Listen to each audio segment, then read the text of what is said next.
Tonight, drunk. I knew. Hello, SkepticalRoot, and this is my 7th video I've tried to record on one of two topics. I started off with a discussion on gun control and the Second Amendment and blah, blah, blah. And I decided, not just yet. Let's talk about something else. Let's talk about something that I've seen come up again and again, particularly lately. And that is the concept of racism. What it is, what it means, and how do we know when we're looking at something racist in particular. Now, I've looked this up several times in different contexts. And one of the things I came across was a very long cartoon on everyday feminism, talking about racism and why it's bad. Excuse me. And really, it was more a diatribe on dictionaries and dictionary definitions and why you shouldn't use the dictionary definition of racism to explain things. Talking about whether they're descriptive or proscriptive or whatever. And it was kind of dumb because it didn't answer the question. It didn't give a definition of racism other than talking about some broad picture scale of oppression versus privilege or something like that. And I wanted to pull it up again today before I talked about it, but I don't see it here readily available. But I'm going to pull two quick definitions here, and I've compared a couple of them. One of the last videos I did, which I'm not posting up because I got distracted or got way off on a tangent or something like that. According to the Oxford Dictionaries online, racism is a noun, prejudice, discrimination, or antagonism directed against someone of a different race based on the belief that one's own race is superior.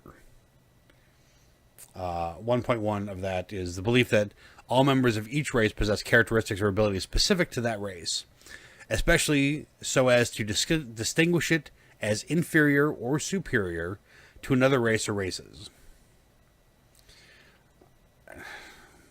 Merriam-Webster's, dictionary.com, very similar definitions. The Oxford one is actually pretty clear about it being there being a level where you're taking people in one particular group and saying that they're superior or inferior to another group. And I'm going to discuss in this video, hopefully, in not too great a detail, but in some detail, what exactly race is as far as it being a social construct as opposed to a physical, biological, it has physical and biological characteristics typically, but there are what the anthropologists and biologists say.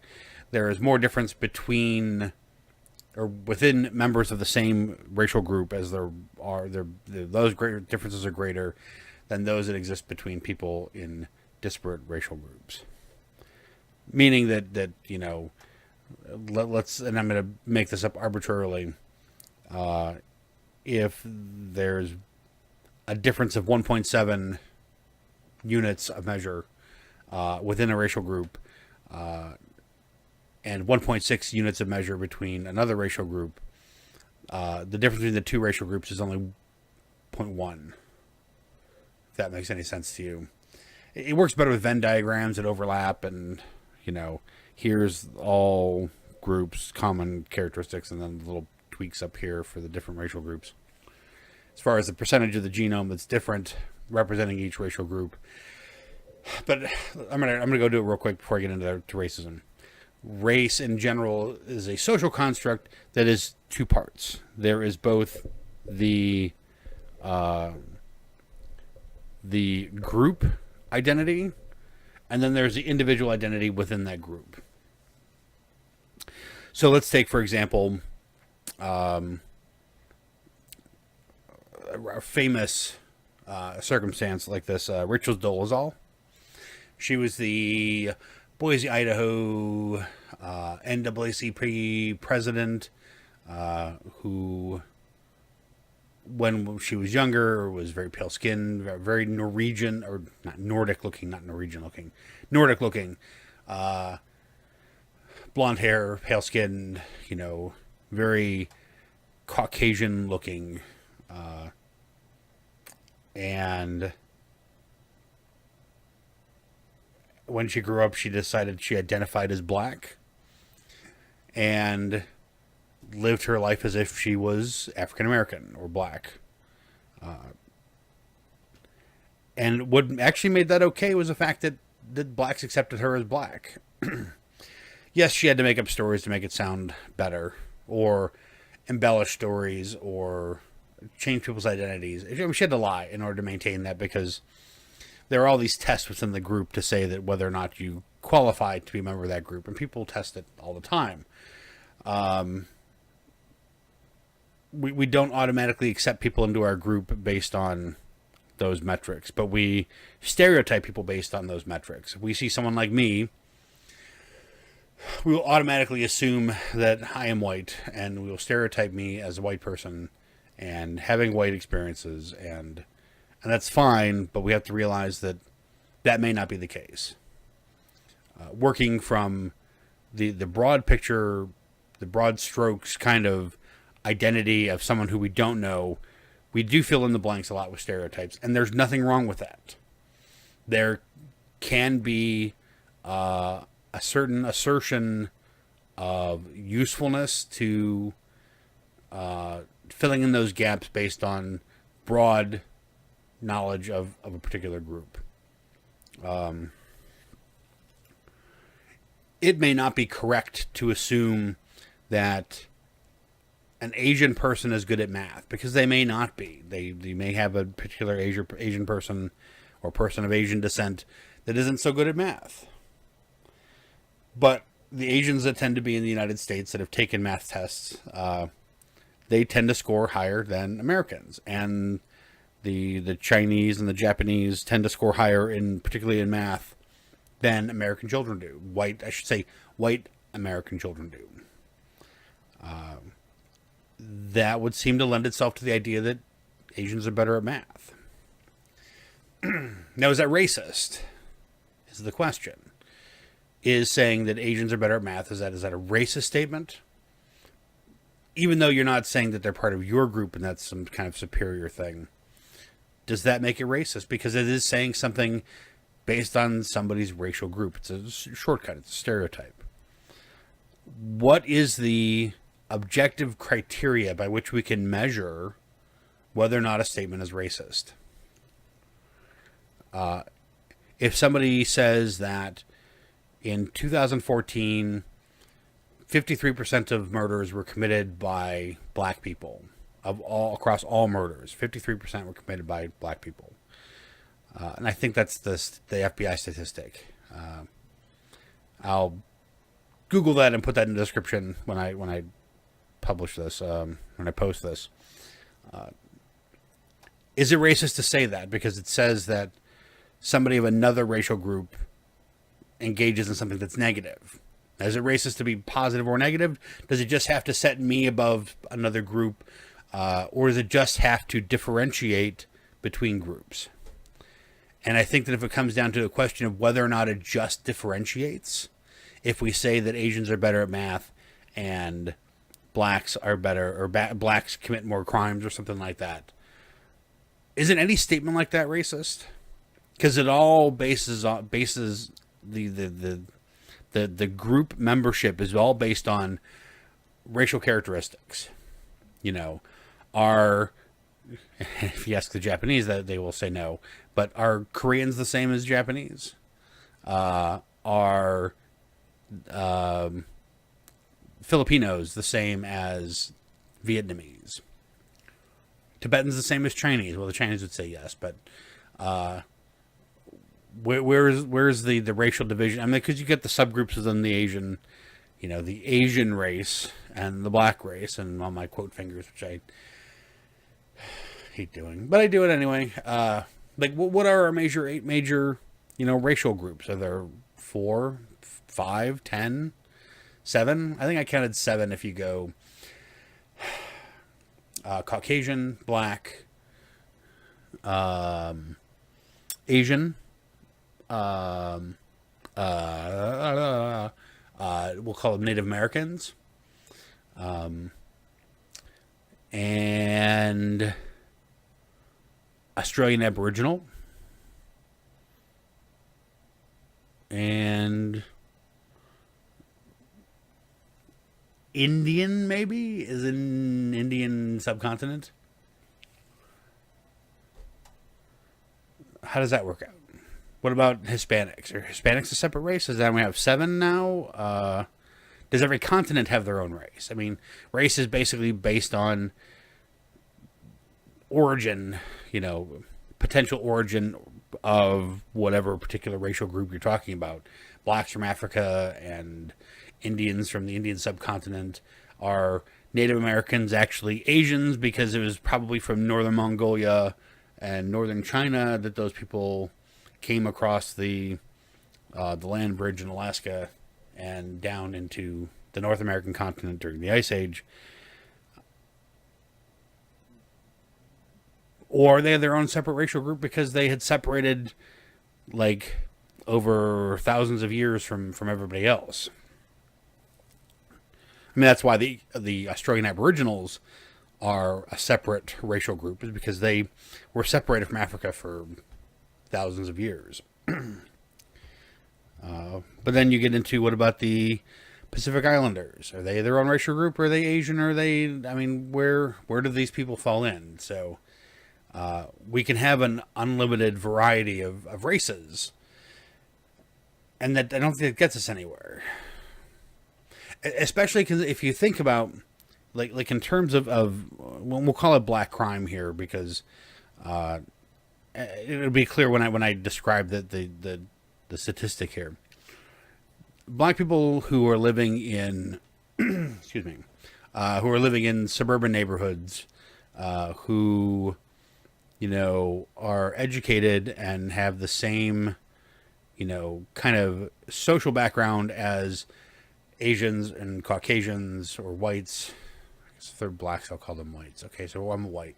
So Asians or whites or Hispanics who live in those particular areas. When you get into the more inner city type of stuff, where you have more urban decay, poor housing, few job opportunities, poor education, gangs, limited prospects of leaving that environment, you really get into this very much more, I don't want to call it black culture because it's not really, but that's it's where rapper gangster culture got its start and where it came up from. And I don't know that is part of the world right now for a lot of blacks, or if there's still this whole drug gang culture kind of thing. I don't know if it's as bad as it was, because murders and all that kind of stuff have been going down steadily year over year. But are these people still living in these environments like they were in the 90s, when gangster rap was getting big and bigger, and there was all this glorification of shooting people and being shot and living on the edge because there's no tomorrow kind of thing. But you put anybody in those economic situations. You have a white family living in those economic situations, or a black family, or a Hispanic family. They're far more likely to fall into the same, legal trouble that people in other neighborhoods don't have. people breaking into their houses, or them having to, break into other people's houses to steal money for food or for drugs, or, to get back at somebody who broke into their house, or because the cops won't do anything about it. There's a lot more with a higher population density of people with fewer opportunities and fewer things to do, frankly. You have a lot more violence. You have a lot more, what's the word I'm looking for here? Not like it'd be like you have a lot more disarray, but it's a disenfranchisement of these people. I think one reason why blacks tend to fall on the long side of the crime statistics is because they tend to stay together. Poor white people, unless they live in a trailer park, move out to the country. They get away from everybody. And they're not around people as much, And that, of course, they can walk away from each other if they have conflicts or problems, instead of always being in each other's faces and having other people to cry to. And not to say that crime doesn't happen in poor white areas, because there's a lot of crime in poor white areas. But the problem is people are so far apart, it's actually, the numbers are lesser, because who wants to go out there? The police don't want to go out there. And when you got to walk a half mile to the neighbor's house just to get into a fight with them, who's got time for that? So, but my question is, and this is, I went off on a tangent again, but how do we determine if any of those statements that I made about black people or Asian people, or even white people? I mean, I'm a white person, and I have, actually, I can't even make a racial statement about that, because if it's about me, unless I'm saying that I'm somehow better than somebody else, and that, the black crime stats, for example, am I saying that I'm better because the FBI reports that 53% of homicides are committed by black people? And mostly, most of them are by black men between the ages of 15 and 40, I believe. Does it make me racist to report on that statistic? Does it make me a racist to say that this particular group of people, under these circumstances or with this particular background,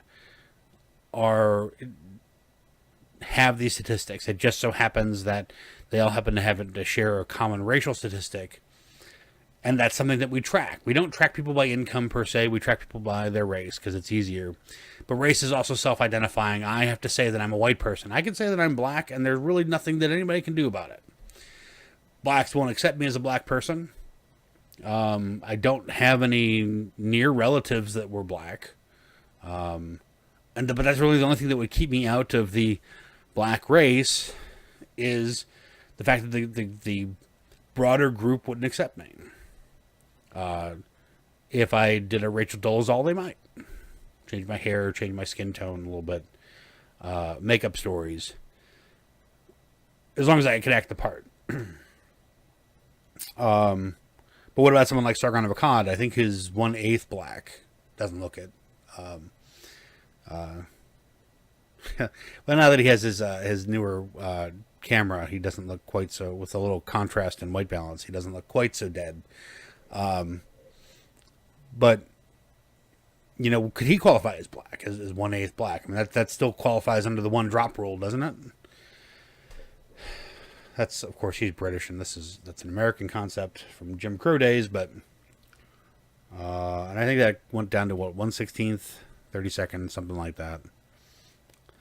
But be that as it may, I am now at 19 minutes, and I'm still talking about race because it's a big issue, and I hear people calling each other racist especially on YouTube. A bunch of big YouTubers, The Amazing Atheist, Sargon of Akkad, Atheism is Unstoppable, Armored Skeptic,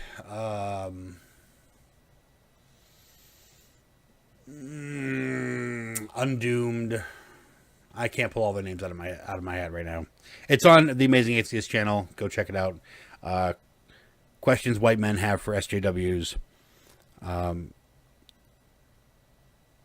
really kind of triggered this question, because I think just about every one of them, either for this video or for something that they have said in the past, and I'll say that with the people that I named, with the exception of Armored Skeptic, have been publicly called racist by some other large entity on the internet. But have the things that they said actually been racist? And what's the definitive answer on what's my objective test for saying whether or not this statement is racist or not?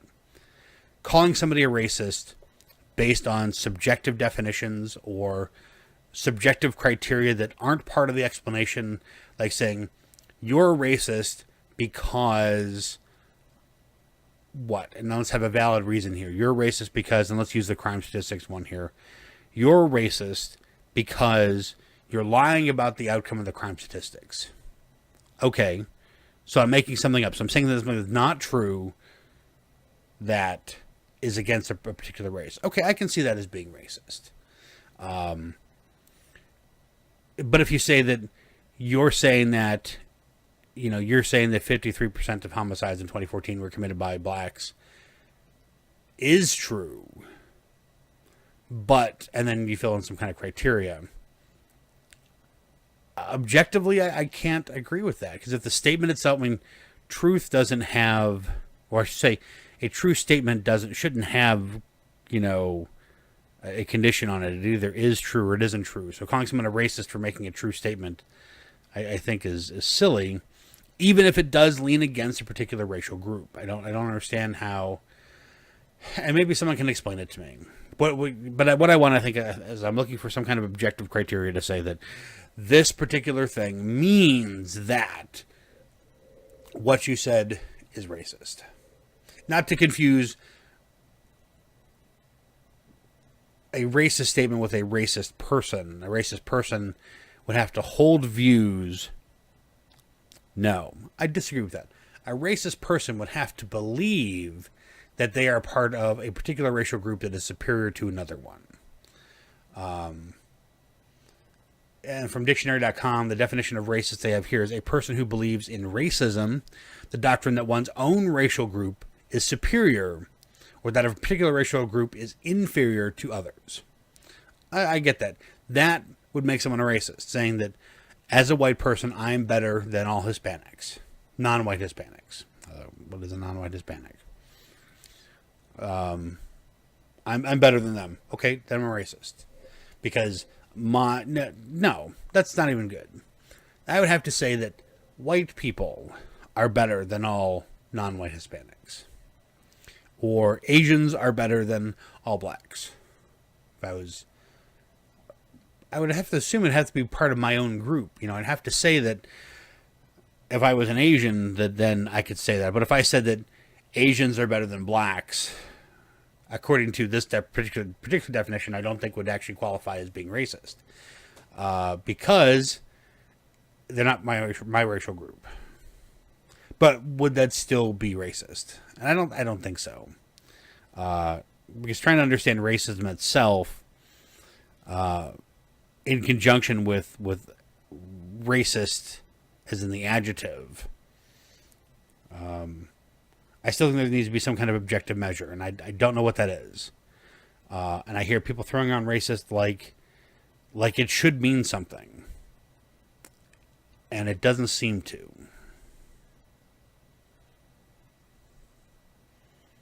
Longest video yet. I might end up re-recording this because I'm at 24 minutes. It's a complicated subject. I don't feel like I covered everything. But that's just kind of long. And I don't feel like I looked at you enough. I feel like I looked at the screens, and watching myself watch this, I need to be looking here. But maybe this will be good enough. I'll have to go back and watch it real quick before I upload. In the meantime, though, thanks for stopping by and taking a listen. Sorry for the length, but goodbye and hello, as always. If it doesn't,